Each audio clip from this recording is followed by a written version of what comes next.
જામનગરમાં તંત્રની ઘોર બેદરકારીના કારણે ડેન્ગ્યુના કેસ બેકાબૂ બન્યા છે। આખા શહેરને સારવાર આપતા હોસ્પિટલ કે મેડિકલ કેમ્પસ ડોક્ટરો અને મેડિકલ વિદ્યાર્થીઓ ખુદ આ રોગનો શિકાર બની ગયા છે।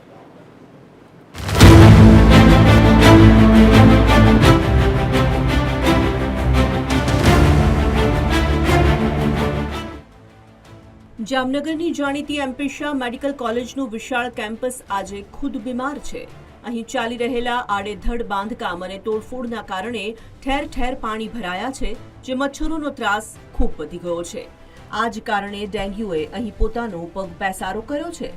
મહાપાલિકાના આંકડા મુજબ શહેરમાં નોંધાયેલા 114 ડેન્ગ્યુના કેસમાંથી 83 કેસ ફક્ત આ મેડિકલ કેમ્પસમાં જ નોંધાયા છે। પેશા ગવર્મેન્ટ મેડિકલ કોલેજ ખાતે ઓગસ્ટ માસમાં 114 ડેન્ગ્યુના કેસ નોંધાયા હતા, જેમાંથી 83 કેસીસ મેડિકલ કેમ્પસ વિસ્તારના નવા ગામને નજીક એરિયામાં હતા અને એ હાલમાં તમામ કેસીસ રિકવર થઈ ગયેલા છે।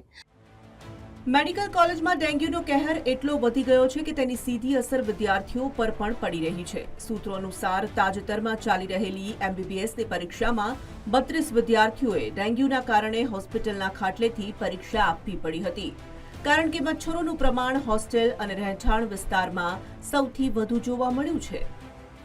સામાન્ય રીતે આ સિઝનમાં જે વરસાદથી પાણી ભરાવાના કારણે ખાસ કરીને મચ્છરજન્ય રોગોનો ઉપદ્રવ વધવા પામે છે।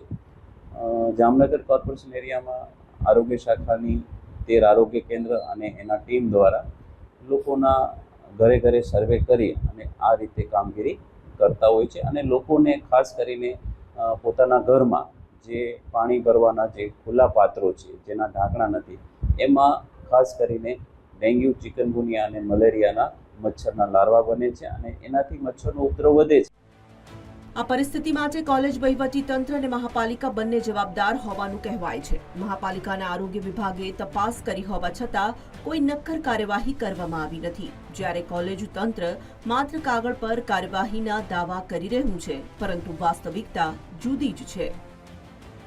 સલમાન ખાન, TV13 ગુજરાતી, જામનગર।